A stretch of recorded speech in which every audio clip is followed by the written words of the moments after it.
अस्सलाम वालेकुम। आज हम एमए फ़ाइनल उर्दू के 7th पेपर तंजो मज़ा में अकबर इलाहाबादी की तंजो मज़ा निगारी, उनकी हालात ज़िंदगी, उनके दौर का पस मंज़र और उनकी तंजिया व मज़ाहिया शायरी की जो खसूसियात हैं उस पर बात करेंगे।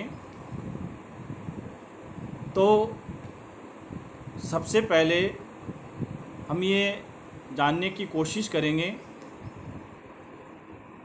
कि अकबर इलाहाबादी जो तंजो मज़ा निगार की हैसियत से उर्दू अदब में अपनी एक वाहिद पहचान रखते हैं, उनकी ज़िंदगी के हालात क्या थे। तो अकबर इलाहाबादी इलाहाबाद के एक छोटे से कस्बे बारा से उर्दू अदब के उफ़क़ पर नमोदार होते हैं। इनका पूरा नाम सैयद अकबर हुसैन रिज़वी था और अकबर तखल्लुस के साथ ये शायरी में अपनी पहचान लेकर आए और एक ऐसी पहचान बन गई, एक ऐसा नाम बन गए कि आज भी जब इनका नाम आता है तो हम ज़राफ़त के उस बाग में अपने आप को घूमते हुए देखते हैं जिस बाग को अकबर इलाहाबादी ने लगाया था। इनको पयामी शायर भी कहा जाता है। लशानुल असर इनका ख़िताब है। 16 नवंबर 1846 को ज़िला इलाहाबाद के कस्बा बारा में पैदा हुआ।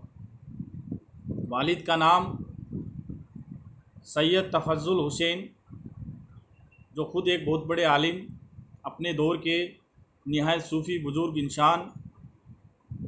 इनके दो बेटे थे, एक अकबर इलाहाबादी यानी सैयद अकबर हुसैन रिज़वी और दूसरे बेटे का नाम सैयद अकबर हसन। तो एक हुसैन है, अकबर हुसैन रिज़वी, और एक अकबर हसन है। हम बात कर रहे हैं सैयद अकबर हुसैन की। तो सैयद अकबर हुसैन या अकबर इलाहाबादी की इब्तदाई तालीम घर पर हुई। वालिद ने भी इन्हें पढ़ाया और फिर आगे की तालीम के लिए या लिखना पढ़ना सिखाने के लिए अपने एक जान पहचान के वकील थे, उनके सुपुर्द कर दिया।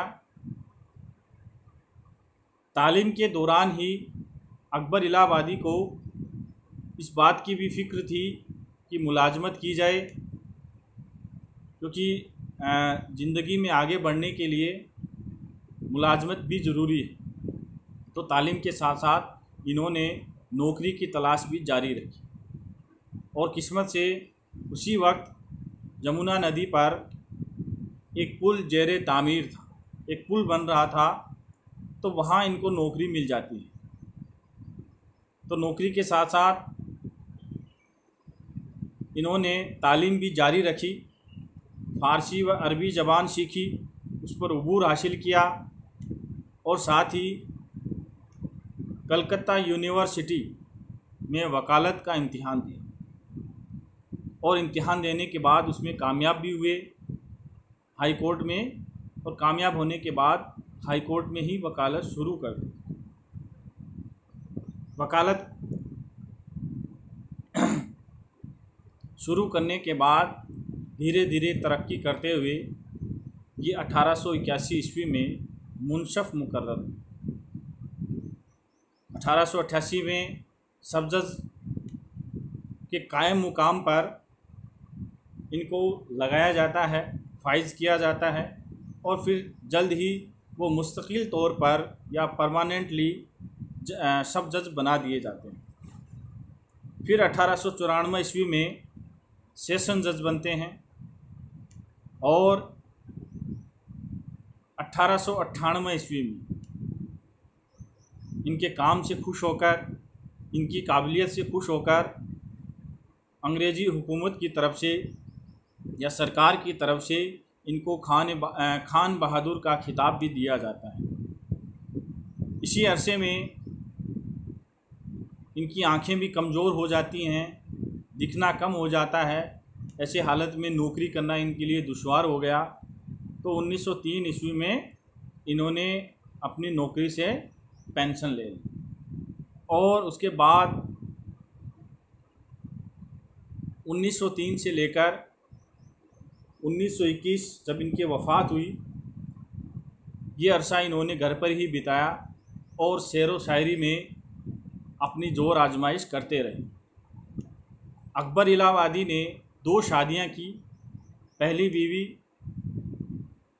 जिनसे इनकी आपस में बन नहीं पाई, निभा ना हो सकी, और उस बीवी का नाम खदीजा बीवी था, जिनसे 1859 में शादी हुई, मगर इनसे अकबर की निभा ना हो सकी। दोनों के मिजाज में ज़मीन आसमान का फ़र्क था। इसलिए अकबर इलाहाबादी ने दूसरी शादी की और दूसरी शादी के कुछ अरसे बाद अपनी पहली बीवी को 40 रुपये महीने का वजीफ़ा मुकर्रर करके दूसरे घर में शिफ्ट कर दिया और वो उसी घर में रहने लगी। दूसरी शादी इनकी 1876 ईस्वी में फ़ातिमा शुगरा से हुआ। ये काफ़ी सलीकेदार, सलीकामंद, बाशऊर, समझदार किस्म की खातून थी और अकबर इलाहाबादी का अच्छे से ख्याल रखती थी। इस शादी के बाद अकबर की ज़िंदगी में खुशी आई, सुकून आया और ज़िंदगी आसानी से गुजरने लगी। दूसरी बीवी से अकबर के 3 औलादें हुई, जिनमें 2 बेटे, एक सैयद इशरत हुसैन और दूसरे मोहम्मद हाशिम। एक बेटी हुई सैयद इशरत हुसैन, उर्दू अदब में एक जाना पहचाना नाम है और इन्हीं को मौजू बनाकर अकबर इलाहाबादी ने एक नज़्म भी लिखी है कि इशरत खा के लंदन की हवा घर का मज़ा भूल गए। ये पूरी नज़्म जो है वो उर्दू अदब में काफ़ी मकबूलियत रखती है और उस दौर में उन नौजवानों पर ये तंज किया गया था कि मगरिबी तालीम हासिल करके वो हिंदुस्तानी तहजीब से दूर हो जाते हैं, अपनी आबो हवा से दूर हो जाते हैं और मगरिबी रंग उनके दिलो दिमाग में इस तरह छा जाता है कि वो अपनी ही तहजीब को हिकारत की नज़र से देखते हैं। अकबर इलाहाबादी को अपने बेटे सैयद इशरत हुसैन से बेइंतहा मोहब्बत थी और वो हर वक्त इन्हीं की फ़िक्र में रहते थे। अकबर ने इशरत की तालीम व तरबियत पर ख़ास तवज्जो दी, जैसे कि मैं पहले भी चर्चा कर चुका हूँ। 1903 में इनको आला तालीम के लिए इंग्लिस्तान भी भेजा गया, जहाँ वे लंदन की ऐश व इशरत में मशरूफ़ हो गए और जो तालीम 3 साल में मुकम्मल होनी थी उसमें 7 साल लग गए। आखिर में जब अकबर इलाहाबादी ने खर्च देना बंद कर दिया, पैसे भेजने बंद कर दिए, तो मजबूरन इशरत को वापस हिंदुस्तान आना पड़ा। ये अलग बात है कि हिंदुस्तान आने के बाद वो कलेक्टर के ओहदे पर फाइज हुए, एक आला नौकरी उनको मिली, लेकिन उस दौर में जब वो लंदन चले गए, वहाँ की आबो हवा उस कदर इनके ऊपर हावी हुई कि वो हिंदुस्तान का रास्ता भूल गए। इसी मौके पर अकबर ने ये शेर कहा है, इशरती घर की मोहब्बत का मज़ा भूल गए, खा के लंदन की हवा ओहदे वफ़ा भूल गए। और आखिरकार उर्दू अदब के तंज व मज़ा के आसमान से एक वाहिद शायर, अपनी अलग पहचान रखने वाला ये शायर 9 सितंबर 1921 को इस दुनिया से कूच कर जाता है और इलाहाबाद में ही इनको दफन कर दिया जाता है। बहुत बहुत शुक्रिया।